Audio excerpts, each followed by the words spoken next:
If you love a woman who is content, you will never fear tomorrow. That was what Deo always told his friends when they asked him why he chose someone like Miriam. Not the loudest girl, not the flashiest, but peaceful, gentle, grateful. He had met her at a roadside restaurant. Miriam was eating umla and yudu with her fingers, smiling at nothing. That smile stayed in his mind all week. When he saw her again at a neighbor's birthday, he didn't wait. He walked straight to her. "I saw you eating umla with peace in your heart," he had said. And she laughed. Not shy, not fake. A real laugh that made him feel like the world was still good. From that day, they became inseparable. Deo was a teacher at a small private school in Bogota. His salary wasn't big, but he didn't hide it. Miriam was a tailor. She didn't even own a shop then. Just her mother's old sewing machine at the back of their house. But she sewed with love. Her blouses and skirts had a special touch that made people return. They didn't have much, but they were happy. They went on walks, sometimes with only a bottle of water to share. They sat under mango trees and talked about their future. A small home, 2 or 3 children, and evenings filled with laughter. No Instagram. No pressure. No noise. Just peace. Even their wedding was quiet. A small ceremony with close friends and family. Miriam wore a gown she sewed herself. Deo wore a cream-colored native attire his brother bought for him. They danced in the church hall, and when the DJ's speaker started crackling, they just laughed and sang louder. They moved into a 1-bedroom apartment at the back of a compound in Barriga. No gate, no fence, just a small building with peeling paint and a broken window that they covered with a curtain. But every night, they cooked together. Sometimes it was just rice and stew, sometimes yam and oil. They didn't care. They ate with joy, talked about their day, and fell asleep with their hands touching. Miriam would wake up early to sew. Deo would iron his clothes and leave for school. On Saturdays, they stayed in bed longer. On Sundays, they went to church holding hands. For a long time, that was enough. Until one day it wasn't. It started like a quiet breeze. Something you don't feel at first until the curtains begin to move. A shift. A ripple. Miriam was scrolling her phone one evening after dinner when she gasped. "Ah, see Cynthia." Deo turned. "Which Cynthia?" "My friend from university. The one that always used to wear short skirts and pink lipstick." He chuckled. "The one that said your name sounded local?" "Yes, that one. Look at her Instagram now." Deo leaned over. Cynthia was on a yacht, wearing a gold swimsuit. Her caption read, "Vacation in Zanzibar. Every girl deserves luxury. Soft life or no life." Miriam stared at the phone for too long. "Can you imagine?" she said softly. "This girl used to beg me for soup money." Deo laughed. "Well, good for her. But we too will grow. One day we'll go to Zanzibar." She nodded slowly, but her smile didn't return. That night, she didn't sleep quickly. She kept her phone in her hand and scrolled long after Deo started snoring. The next morning, she stood in front of the mirror longer than usual. Her scarf was faded. Her earrings were simple. She looked at herself for a while. Then she said something that made Deo pause. "Babe, do you think I'm boring?" He laughed. "Boring how? You're the love of my life." She smiled, but the question stayed in her eyes. Later that week, she asked for a new wig. Nothing too expensive, just something classy and curly. Deo smiled and said, "Let's plan for next month, love. Salary never enter." She nodded, but her eyes dropped. The piece was still there, but now it had a question mark. Still, life went on. Miriam began posting her own photos. She started following pages like Soft Babe Network and Slay Queens of Lagos. She watched their reels at night, studying their poses, their hair, their captions. She said nothing for a while, but something inside her was changing. Then one Sunday, they went to visit a friend in Lekki. The estate had gates that opened with remote control. The floors were tiled with marble. The air smelled of lavender. Miriam sat on the white couch and looked around slowly. Her friend's baby had a baby stroller that looked like a mini car. There was a water dispenser, a smart TV, and even an automatic curtain that closed by itself. When they got home, Miriam was silent. Deo asked, "What's wrong?" She shook her head. The next day, she brought up something new. "Babe," she said, "let's move." He looked up. "Move where?" "To somewhere better." Maybe an estate. Somewhere with light and security. Somewhere I won't feel like I'm in a gutter. Deo frowned. This place may be small, but it's ours. We can't afford a big estate now. Why can't we? She asked sharply. Don't you love me? He was quiet. That night, he couldn't sleep. Miriam had never talked like that before. Something had shifted, not just in her words, but in her tone, her eyes. The woman who once thanked him for buying suya was now scrolling through online furniture catalogs and saving them with hearts. The woman who sewed clothes with joy was now talking about hiring influencers to promote her brand. The woman who once said, "I'll follow you even to a room and parlor," was now reposting quotes like, "If your man can't take you to Dubai, he's not your husband." Hustle, sis.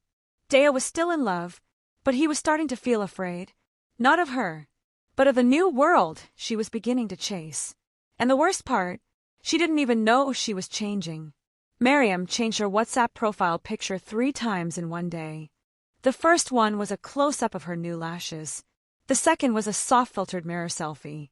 The third was a picture of her legs crossed on a chair with the caption, "Sundays are for slay queens."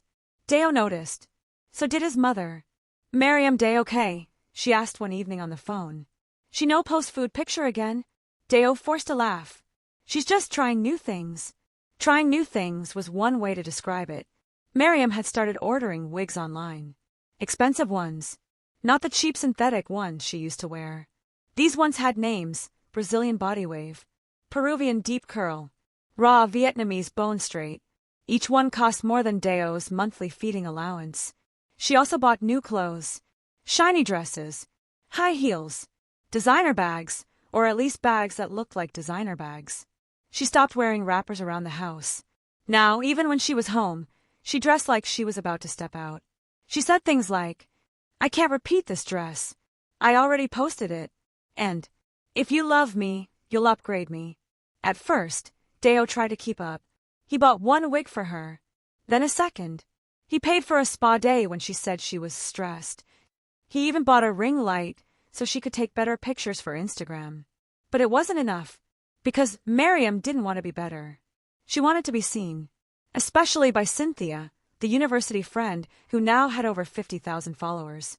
Cynthia had become her mirror. When Cynthia posted a photo in Dubai, Miriam sent Deo the picture and said, "Babe, imagine us here. Just the two of us. You in white linen. Me in a yellow sundress." He replied with a smile emoji, but his heart was heavy. One evening, as Deo walked home from school, he saw his landlord standing by their gate. "Teacher Deo," the man said, "your wife say you people are moving soon." Deo paused. "Moving?" "Yes. She asked me if you can leave by the end of the month. Said you found house in Lekki. She said you'll bring letter next week." Deo's chest tightened. He didn't know what to say. That night, he asked her, "You told the landlord we're moving?" Miriam didn't look up from her phone. "Yes. Isn't it time? I found us a house in Chevron Drive. It's so fine. Painted white. There's even a security man at the gate." He sat down slowly. "How much is the rent?" "Just 3.5 million for a year. But it's worth it." "Miriam, my entire yearly salary is not up to that." "Then borrow." Silence. She looked up. "What?" He blinked. "You said borrow." She stood up. "Yes, borrow. Or get a side hustle. Or apply for a loan. Other men are doing it. Why can't you?" Deo stood too, his voice shaking. "Because I don't want to build our life on a lie." She scoffed. "Lie? You think living in this rat-infested place is truth?" He looked at her. Really looked at her. This was not the woman he married. But she was still wearing the wedding ring. Still calling him babe when she needed something. Still laughing with her friends on group video calls. Still reposting memes like, "If he can't take you to Banana Island, he belongs to the street." Deo couldn't sleep that night. The next day, he did something he never thought he would do. He applied for a bank loan. The woman at the desk smiled and said, "You're eligible for 4.5 million. He took it. They moved 2 weeks later. The new house was beautiful. Clean white walls, marble floors, a kitchen with 2 sinks, a bathroom with a glass shower. Miriam danced when they entered. "I knew you could do it," she shouted. Deo smiled faintly, but inside, He felt like a man sitting on sand. They bought new furniture, leather couch, glass table, rug from Instagram. Miriam posted everything online with captions like, "Trust the process. God's time is the best. We're just getting started." People commented fire emojis and hearts. She beamed. Then came the bills. Light, water, waste, generator, security levy, estate fee, Wi-Fi, cable, new gas, new curtains. Everything was new, but nothing felt stable. 1 month later, Miriam said she wanted a car. "Babe, all my friends are driving now. Even Cynthia got a new Benz. I can't keep entering Uber. It's embarrassing. Miriam, don't marry me. If you love me, you'll support my dreams.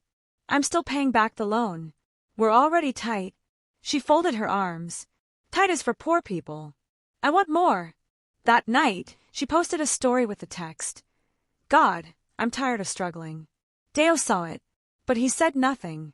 2 weeks later, Miriam held a birthday party for her friend at their house.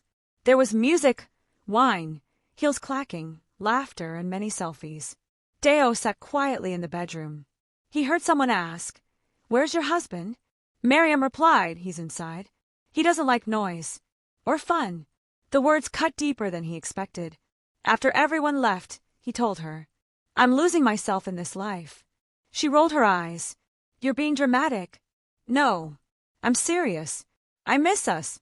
I miss when you were okay with yam and egg, not shrimp and sushi." "I've grown," she said. "And you should too." He nodded, but inside, something cracked. The next morning, he received a message. It was from his boss. "Come to the office. We need to talk." The air in the school office was cold. Too cold. Deo sat on the plastic chair, his heart beating slowly and loudly.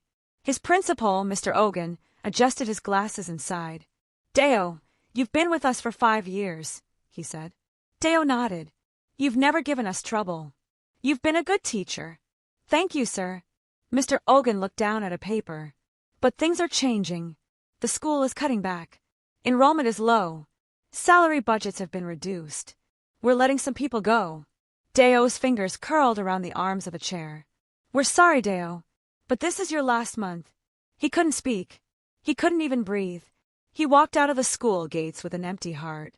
His legs felt like they didn't belong to him. He walked and walked until he reached home.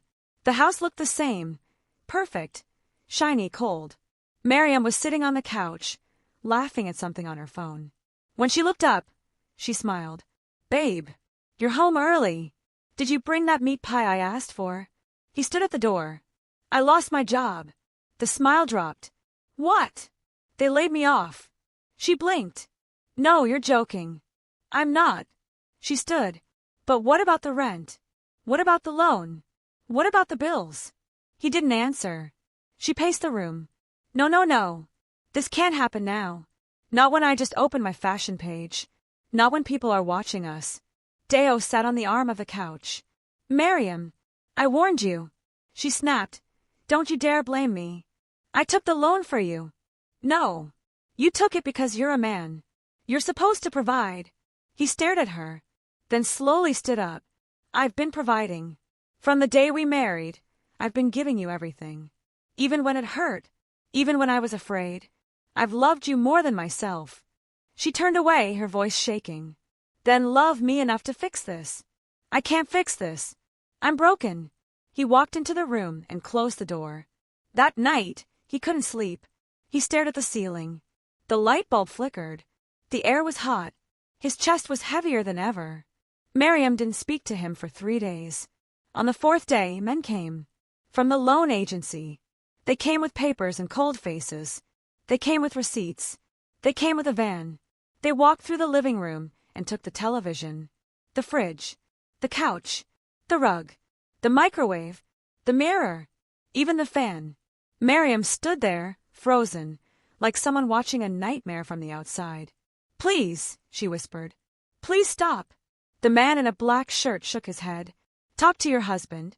He signed the papers. And just like that, the house was empty. Not broken. Empty. Even the curtains were gone. The only thing left was a wedding photo on the wall, dusty and crooked.